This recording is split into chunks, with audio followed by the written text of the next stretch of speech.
Tengku Bukhari Abdul Manaf dari Paluh Gading. Imam insyaallah akan dipimpin oleh Tengku Muzaffar. Adapun lama ceramah insyaallah akan disampaikan dengan durasi kurang lebih 15 menit.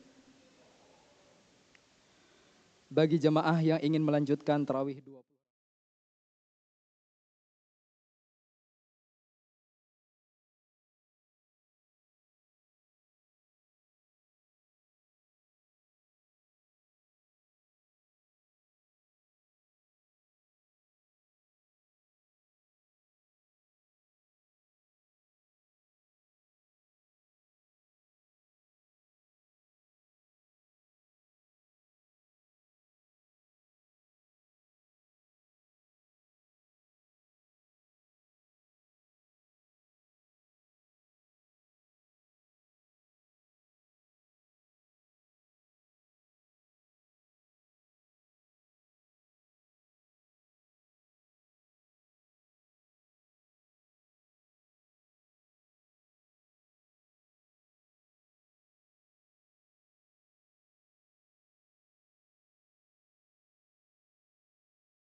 Warahmatullahi wabarakatuh.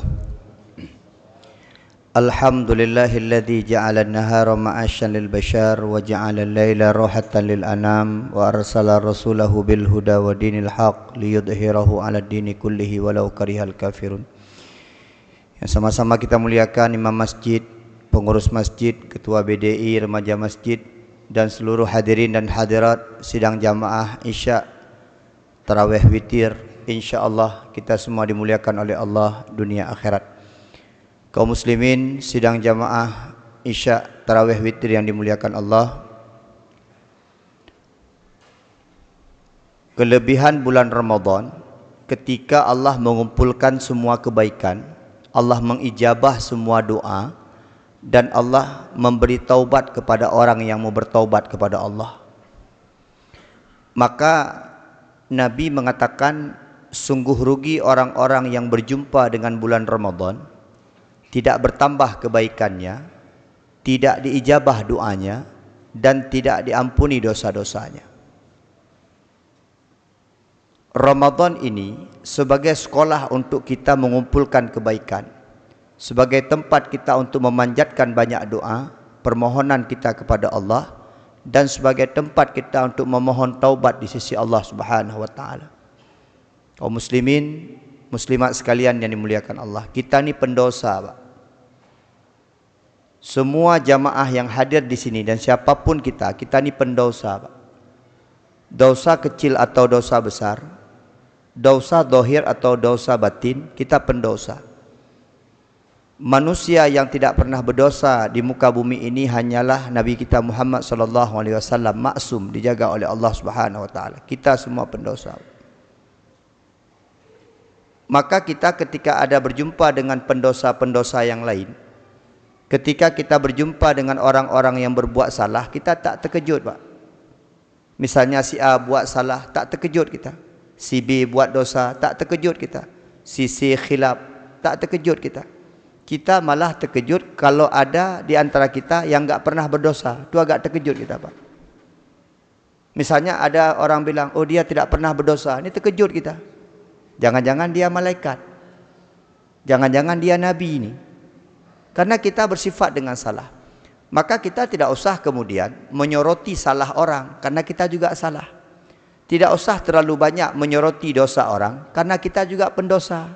Maka kita lebih baik fokus kepada dosa kita masing-masing, fokus kepada salah kita masing-masing, maka akan muncul sifat introspeksi diri. Ini sesuai dengan hadis Nabi, Pak. Kullu bani Adam khata'. Setiap anak Adam itu punya salah, wan nisyan, dan lupa. Memang itu sifat kita sebagai manusia. Jadi kita tidak terlalu khawatir dengan sifat dosa yang kita miliki. Kemarin saya salah, alhamdulillah masih bisa bersalah, Pak. Kemarin saya ada buat dosa kecil, alhamdulillah masih bisa buat dosa kecil.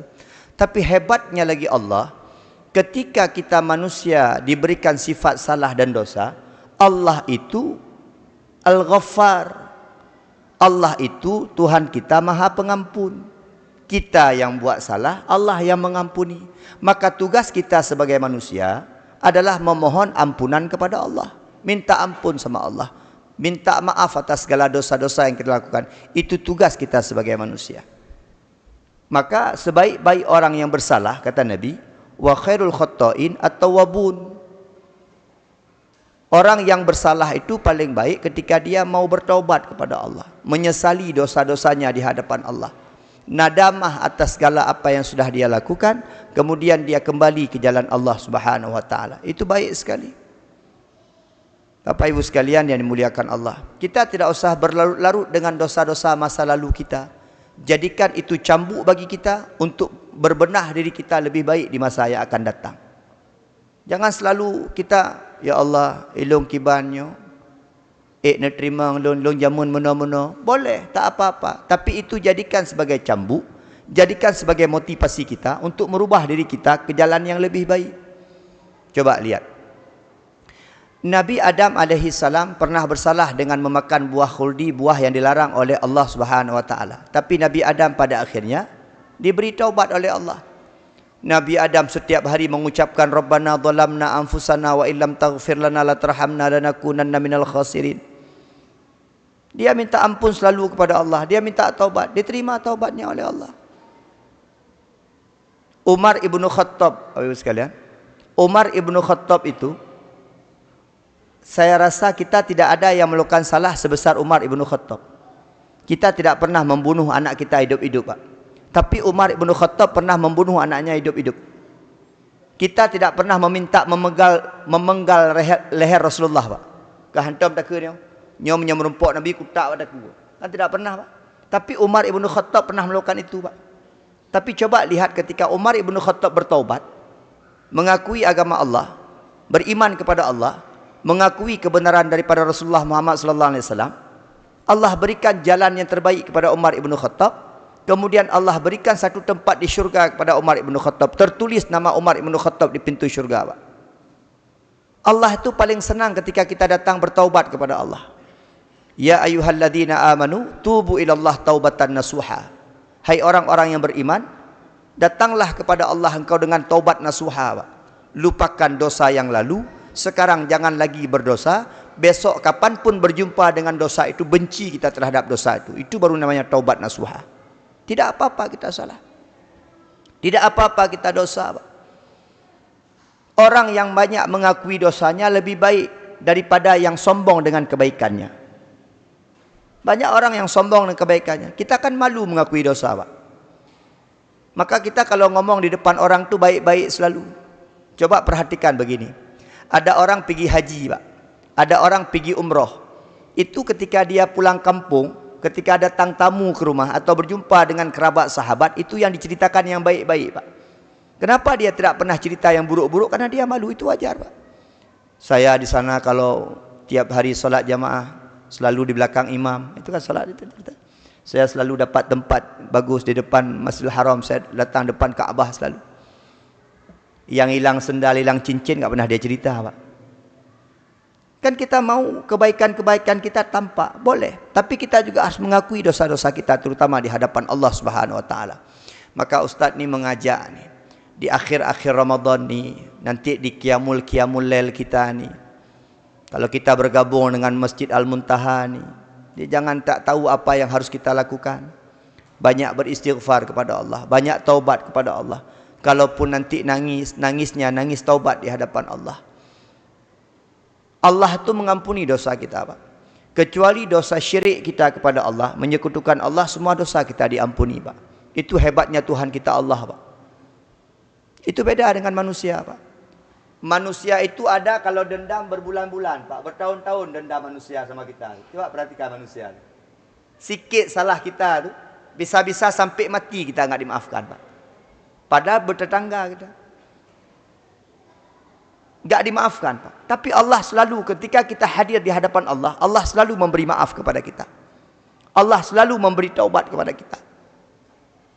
Dan ini keistimewaan kita, Pak. Dan kita coba lihat dengan salah-salah kita ni tak pernah kita dihukum oleh Allah yang berlebihan, Pak. Coba perhatikan. Umat Nabi Nuh itu, umat Nabi Nuh, dia tidak mau menyembah kepada Allah dan tidak percaya kepada Nabi Nuh. Apa yang Allah lakukan? Allah turunkan banjir 40 hari 40 malam, binasa umat Nabi Nuh yang tak beriman. Umat Nabi Lut, Pak. Umat Nabi Lut sampai sekarang ada itu. Kaum Sodom itu. Dan apakah kita tidak melakukan dosa seperti dilakukan oleh umat Nabi Nuh, umat Nabi Lut? Banyak, Pak, sekarang. Tapi Allah cinta dan sayang pada kita, sampai sekarang masih Allah berikan kita kesempatan untuk mau datang kepada Allah dan bertaubat kepada Allah Subhanahu wa taala. Maka ketika kesempatan pintu taubat terbuka, terutama di bulan Ramadan, di akhir-akhir Ramadan ini, ayo, Pak, kita bertaubat kepada Allah. Udahlah, udah cukup. Apalagi kita sudah tua-tua ni. Mungkin ada dosa-dosa masa lalu kita yang pernah kita lakukan, baik kita sengaja maupun tidak kita sengaja. Datang kepada Allah, bicara dengan Allah, hadir di hadapan Allah, mohon ampun, mohon maaf kepada Allah, taklid kepada Allah. Nabi pernah mengatakan, Pak, air mata orang taubat itu lebih Nabi cintai daripada air mata yang lain. Datang kepada Allah dengan air mata kita. Jangan sombong kita sebagai manusia. Mohon ampun kepada Allah.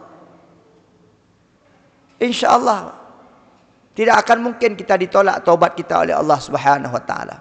Maka meno nyota pernah becut kan tak pernah pulain. Nanti di Qiyamul Lail ni ngapain kita, Pak Ustaz? Nanti kadang-kadang kan datang Qiyamul Lail ni enggak tahu mau ngapain, Pak. Duduk aja. Tiba-tiba udah nangis. Kalau kita tanya kenapa nangis? Ya, yang pimpin zikir nangis, saya pun ikut nangis. Kadang-kadang kita tanya kenapa nangis? Orang di samping udah nangis sekali, saya pun ikut nangis. Enggak tahu makna duduk di sini Qiyamul Lail. Nanti bapak-bapak, ibu-ibu kalau datang Qiyamul Lail, kalau sempat mandi taubat dulu. Wudu dulu, datang kemari. Niat iktikaf, solat sunat tahiyatul masjid, habis itu solat sunat taubat. Banyak membaca istighfar kepada Allah Subhanahu wa taala. Ketika memanjatkan doa kepada Allah, betul-betul doanya menyesali apa yang kita lakukan. Jadi salah satu bentuk diterima taubat kita oleh Allah tu ketika meminta kepada Allah sungguh-sungguh, Pak. Kadang-kadang banyak selama ini, mohon maaf, doa-doa kita belum diijabah sama Allah. Kenapa? Ketika kita meminta tak sungguh-sungguh. Ini misalnya begini, Pak. Ini saya kasih contoh dalam kehidupan hari-hari kita. Kita meminta cuti, Pak. Misalnya, cuma datang ke pimpinan ngomong ini, Pak, saya minta cuti lah. Kalau boleh, enggak boleh, enggak apa-apa. Itu enggak dikasih, Pak. Tapi kalau minta cuti itu betul-betul, Pak. Pak, kasihlah, Pak. Ini memang orang tua saya sakit, Pak. Saya harus pulang, Pak. Harus begini, harus begitu, Pak. Harus minta cuti, Pak. Jadi kalau sungguh-sungguh, orang akan mempertimbangkan permintaan kita. Kita sama Allah selama ini juga enggak sungguh-sungguh, Pak. Jadi mulut kita bilang, Allahumma ghfirli dhunubi wali walidayya warhamhuma kama rabbayani shaghira. Tapi hati kita tidak begitu, Pak. Di mulut kita bilang, ya Allah, Lun menyesal, ya Allah, atas segala dosa yang pernah Lun lakukan, ya Allah. Saya menyesal atas semua khilaf yang pernah saya buat, ya Allah. Mulut kita ngomong seperti itu, Pak. Tapi hati kita tidak pernah menyesali, Pak. Nah, ini susah diterima kita oleh Allah Subhanahu wa taala karena dianggap kita tidak bersungguh-sungguh dalam doa kita. Maka Bapak Ibu sekalian, banyak sekali dosa kita, Pak. Kalau seandainya, Pak, dosa kita ini Allah jadikan ranting-ranting pohon ni untuk menulis dosa kita, banyak dosa kita, Pak. Kadang-kadang gini, Pak, duduk di rumah pun kita berdosa. Ni mohon maaf. Ini ibu-ibu ni mohon maaf. Ni saya sentil sikit ibu-ibu. Jangan ibu pikir tak berdosa. Duduk di rumah enggak pernah kemana-mana berdosa, Pak. Ni hati-hati, Pak. Ibu-ibu duduk di rumah. Keluar komplek enggak, keluar rumah enggak. Duduk aja di rumah, dosa. Ibu-ibu di rumah tidur aja, padahal di sampingnya suami, Pak. Dosa, Pak. Ini hati-hati ibu-ibu. Saya, Pak Ustadz, nggak pernah keluar rumah, Pak Ustadz. Saya kalau keluar rumah sama suami, Pak Ustadz. Kenapa bisa berdosa, Pak Ustadz? Ibu-ibu ketika tidur di samping suami, tapi benci kepada suami, dosa.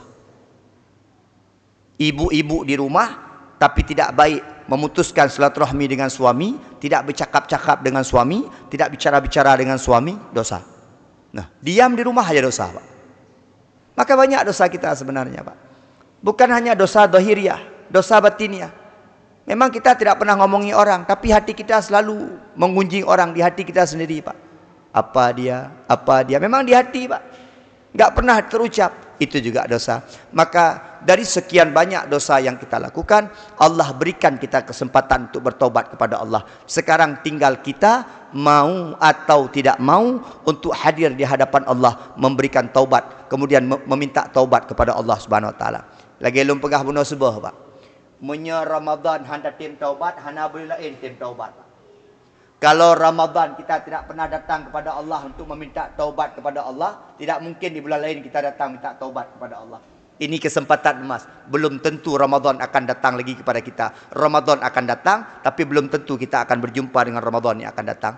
Maka sesuai dengan surah At-Tahrim ayat 8 tadi, tubu ilallah taubatan nasuha. Maka di akhir-akhir Ramadan ini, di qiyamul lail kita, di setiap doa kita, di setiap kesempatan kita, di setiap solat kita, mari jamaah sekalian memohon ampun, memohon taubat kepada Allah, dan insya-Allah kita akan diberikan taubat oleh Allah. Ketika kita meninggalkan dunia ini, selesai Ramadan, kita kembali kepada Allah. Ucapan Allah terwujud kepada kita, ya ayyatuhan nafsul mutmainnah irji'i ila rabbiki radiyatan mardiyah fadkhuli fi ibadi wadkhuli jannati. Akhirnya Allah persilahkan kita dengan kesucian kita, Allah masukkan kita ke dalam syurga Jannatun Naim. Sampai jumpa di syurga. Assalamualaikum warahmatullahi wabarakatuh.